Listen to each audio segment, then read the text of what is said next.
الحمد لله الصلاة والسلام على أشرف المرسلين وعلى آله وصحبه أجمعين أما بعد.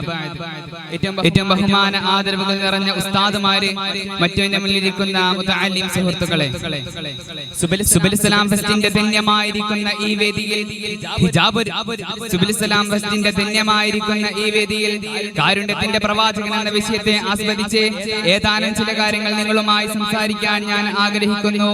ഞാൻ തൗഫീഖ് നൽകട്ടെ. ആമീൻ യാ റബ്ബൽ ആലമീൻ. വിവര സാങ്കേതിക വിദ്യയുടെയും മറ്റും അതിപ്രസരണത്തിന്റെ ഈ കാലത്ത് മനുഷ്യൻ വളരെയേറെ പുരോഗതി കൈവരിച്ചിട്ടുള്ള മനുഷ്യൻ അവകാശപ്പെടുമ്പോഴും മനുഷ്യൻ പരസ്പരമായ ഊഷ്മളമായ ബന്ധത്തിന് കാര്യമായ ശോഷണം സംഭവിച്ചിരിക്കുന്നു എന്ന് നാം മനസ്സിലാക്കേണ്ടിയിരിക്കുന്നു.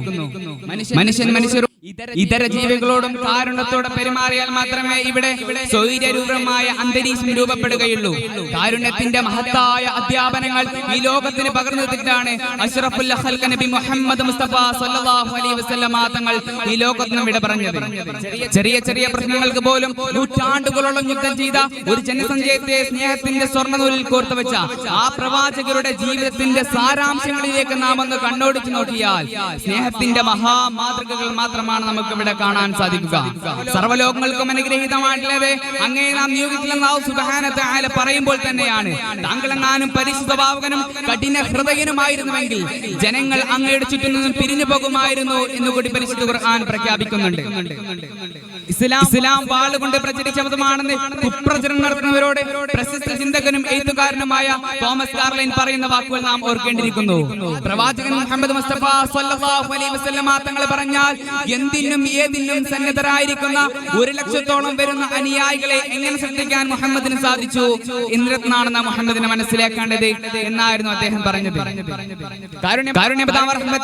നബി സല്ലല്ലാഹു അലൈഹി വസല്ലം തങ്ങളുടെ രക്തത്തിൽ അലിഞ്ഞേർന്ന വികാരം തന്നെയായിരുന്നു.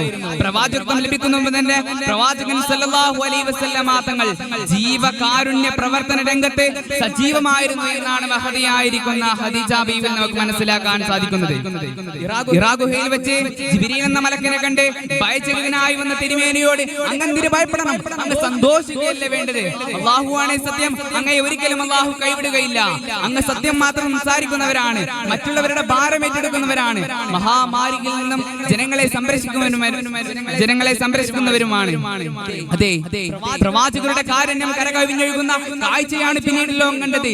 ജീവിക്കാൻ പോലും അവകാശമില്ലാതിരുന്ന മഹിളാ രത്നങ്ങൾക്ക് ജീവിക്കാനുള്ള അവകാശത്തിന് വേണ്ടി നിരന്തരം പോരാടി അടിമത്തത്തിന്റെ ചങ്ങലക്കെട്ടുകളിൽ തളച്ചിടപ്പെട്ട മാനവ ജനങ്ങൾക്ക് സ്വാതന്ത്ര്യത്തിന്റെ ശുദ്ധവായു ശ്വസിക്കാനുള്ള പ്രചോദനം നൽകി. സാധുക്കൾക്ക് വിളമ്പുന്നതിന് മുമ്പ് ധനികർക്ക് വിളമ്പുന്ന ഭക്ഷണമാണ് ഈ ലോകത്തിൽ വെച്ച് ഏറ്റവും വൃത്തികെട്ട ഭക്ഷണം എന്ന പ്രഖ്യാപനം മുതലാളിത്ത വ്യവസ്ഥയുടെ കരണത്തെ കൊള്ളുന്ന പ്രഹരം തന്നെയായിരുന്നു.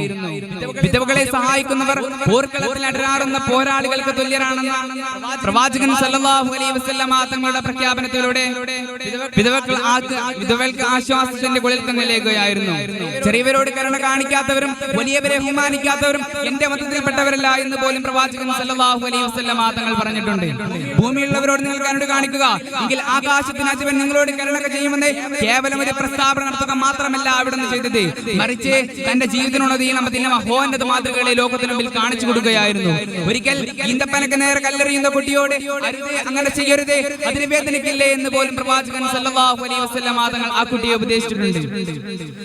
ഒരിക്കൽ വിശന്ന് വയറൊട്ടിയ കെട്ടിടട്ട ഒട്ടകത്തിന്റെ അരികിലൂടെ പ്രവാചകൻ സല്ലല്ലാഹു അലൈഹി വസല്ലം തങ്ങൾ നടന്നു പോയപ്പോൾ ഇങ്ങനെ പറഞ്ഞു, ഈ ഒട്ടകത്തിന്റെ വിഷയത്തിൽ നാളെ നിങ്ങൾ അല്ലാഹുവിനെ ഭയപ്പെടുക, ഇതിനെ വാഹനമായി ഉപയോഗിക്കുകയാണെങ്കിലും അറക്കുകാനാണെങ്കിലും ഇതിനോടുള്ള മാന്യത നിങ്ങൾ പുലർത്തുക. അപ്രകാരം നായ്ക്ക് വെള്ളം കുടിപ്പിച്ചതിന്റെ പേരിൽ ഒരാൾക്ക് അല്ലാഹുവിന്റെ പാപമോചനം നൽകിയെന്നും ഒരു സ്ത്രീ പൂച്ചക്ക് ഭക്ഷണം കൊടുക്കാതെ നരകത്തിൽ പ്രവേശിച്ചെന്നും ആദരവായ പ്രവാചകൻ സല്ലല്ലാഹു അലൈഹി വസല്ലം തങ്ങൾ അനുയായികളെ ഉണർത്തിയിട്ടുണ്ട്. ആദരമായ പ്രവാചകൻ സല്ലല്ലാഹു അലൈഹി വസല്ലം തങ്ങൾ അനുയായികളെ ഉണർത്തിയിട്ടുണ്ട്. അവസാന വഫാത്തിന്റെ സമയത്ത് പോലും തന്റെ സമുദായത്തിന്റെ കാര്യം ആലോചിച്ച് വേവനാതിപ്പെടുന്ന ഒരു നേതാവിനെ ലോകത്തെവിടെയാണ് നമുക്ക് കാണാൻ സാധിക്കുക? ലോകത്തെവിടെയും നമുക്ക് കാണാൻ സാധിക്കാത്ത ഒരേ ഒരു നേതാവാണ് അഷ്റഫുൽ ഖൽഖ് മുഹമ്മദ് മുസ്തഫ സല്ലല്ലാഹു അലൈഹി വസല്ലം തങ്ങൾ. ആ നബി സല്ലല്ലാഹു അലൈഹി വസല്ലം തങ്ങളുടെ മാതൃക പിൻപറ്റുകയും അതനുസരിച്ച് ജീവിക്കുകയും ചെയ്താൽ കാലഘട്ടത്തിന് അനിവാര്യമായി എന്ന് നാം മനസ്സിലാക്കപ്പെടുന്നു. അല്ലാഹു സുബ്ഹാനഹു വ തആല തആല ആ റസൂലിന്റെ ജീവിതം അതനുസരിച്ച് ജീവിക്കാനും ആ ചര്യ മുറുകെ പിടിക്കാനും നബി സല്ലല്ലാഹു അലൈഹി വസല്ലം തങ്ങളെ സ്നേഹിക്കാനുള്ള മഹാഭാഗ്യം നൽകട്ടെ. ആമീൻ. ഇത്രയും പറഞ്ഞുകൊണ്ട് ഞാൻ എൻ്റെ വാക്കുകൾക്ക് വിരാമം കുറിക്കുകയാണ്. വആഖിറു ദഅവാനാ അൽഹംദുലില്ലാഹി റബ്ബിൽ ആലമീൻ. അസ്സലാമു അലൈക്കും വറഹ്മത്തുള്ളാഹി തആല വബറകാതുഹു.